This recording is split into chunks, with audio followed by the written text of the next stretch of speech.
there, it's Natasha, and thank you so much for joining me today. Now, I still have these transfers in my stash. I used quite a few of them when I got them, and these are from Dress My Crafts. So these are some really, really fun, beautiful, detailed transfers.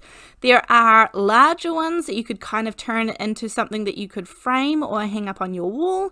There are gold versions, there are kind of antique-y versions, vintagey versions, lots of different florals, and then there is this one here, these windows that I have been wanting to use for so long. So today is finally the day, and I'm going to create just a little bit different card for me with somebody in mind.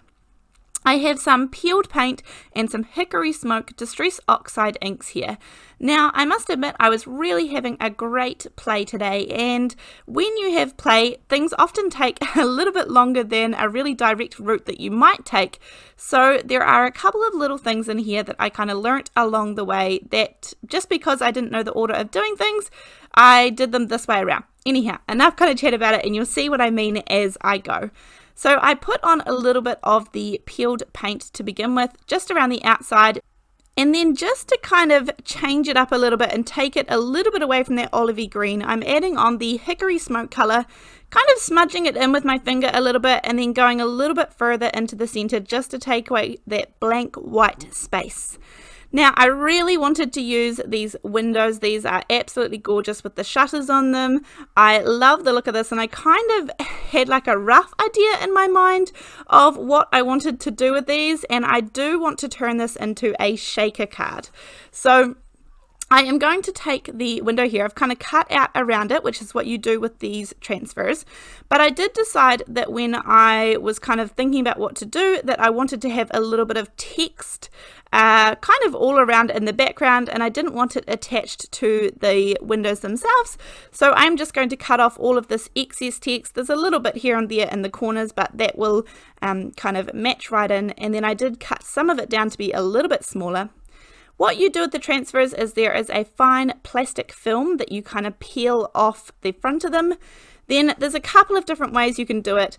I do it this way, and they're kind of almost sticky, so you can stick them down onto your page, and then I kind of get everything ready where I want them to go. I stick them all down, so you peel off that plastic film, pop it down where you want it to go.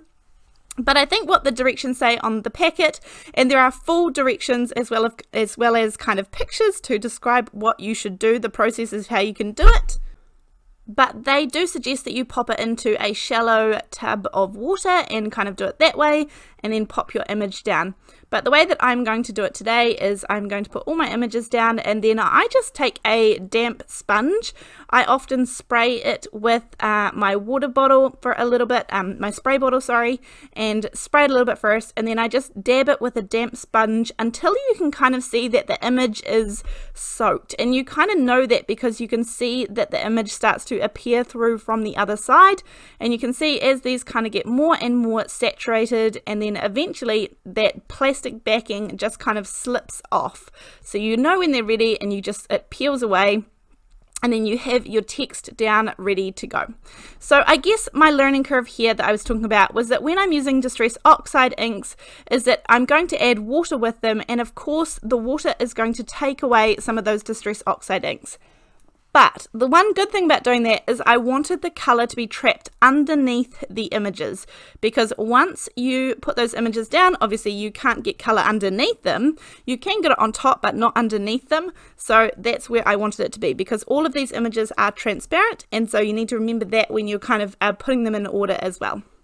I have put on the main image here, and you can see it just slides off. This is so gorgeous. I love these big windows.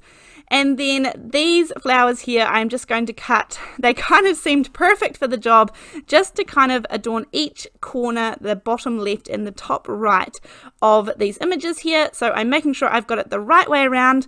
I squirt a little bit of water on the back and then just leave it to sit for a minute. Then I come in with my damp sponge and I just sponge it a little bit until it is completely soaked through and that backing kind of slides away really nicely. So again, we're just kind of layering up the transfers here so that they sit one on top of each other, and that's fine with me. I really like that look.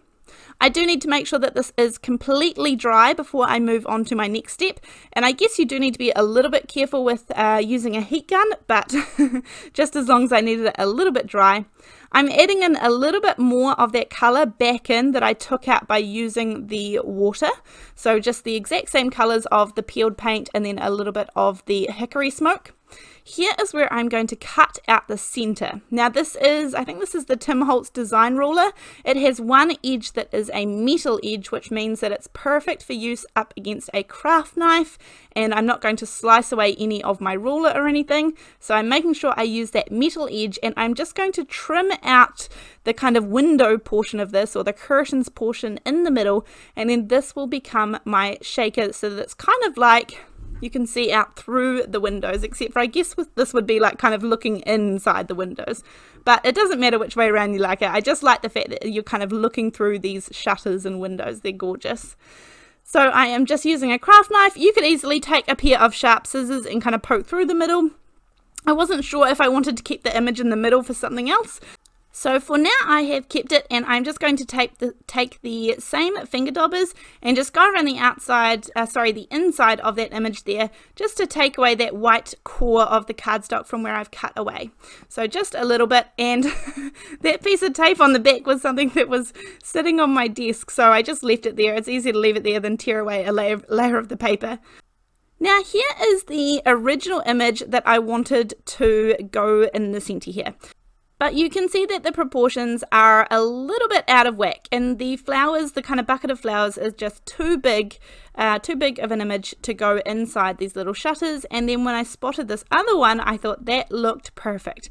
So I am going to cut right around the outside of this image. I thought I was going to keep some of the books in, but realized soon afterward that actually I didn't, those books weren't going to feature at all. So I do keep them in for the minute, but in a second I'm going to cut them off as well. And then this one is going to work much better. I kind of held the image up to the camera before because that was more the proportions that I was looking for, but I have a little scrap piece of paper here, and I'm just adding some tumbled glass, very kind of splotchy. I don't want just full coverage, I just want some texture. And again, the same thing is going to happen here with the Distress Oxides that I'm using. They are going to fade away a little bit because I'm using water, but I peel off the front plastic coating, and then I'm going to spray it a little bit to dampen that image, come in with my little sponge, and you can see it starts to change color, and I can see the image through the back, and then all of a sudden you'll kind of feel it release and it will slip away. Or if you are impatient like I am, I pulled away a little bit too early, and you can see some of it didn't release there, so I can just line it back up and pop it on. Add a little bit more sponge and water and be a little bit more patient, and then you can see that you wouldn't be able to even notice. So there is my little image ready to go. I'm going to add a little bit of the blue back in just because I removed a little bit when I used the water, and then I will put that aside to let that dry. In the meantime, I am going to use that piece of tape that ended up there and add a little bit more so that I can add in a shaker card. Now actually that excess piece of tape that got stuck there was what kind of inspired me to do this as a shaker card. Originally it was just going to be a window, and I was going to lift it up with a little bit of foam, but now these happen to be the Distress foam strips, but any foam is going to work well here. Because I'm going to use some micro beads, I want to make sure that the foam is really butted up to one another. I do not want there to be any gaps at all.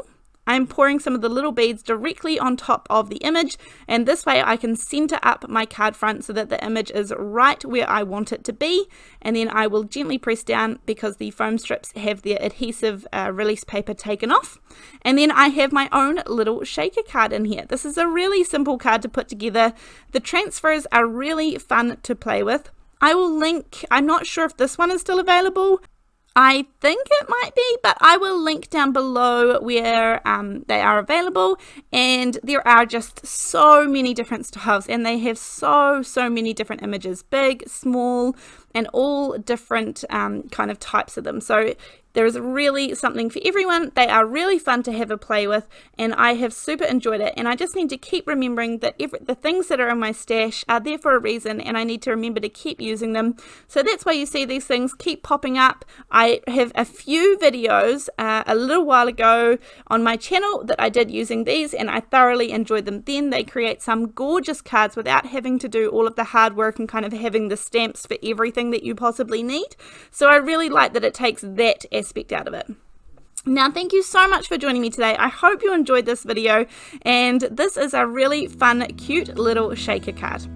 Thank you so much for joining me, and I'll see you in the next video. Thanks, bye!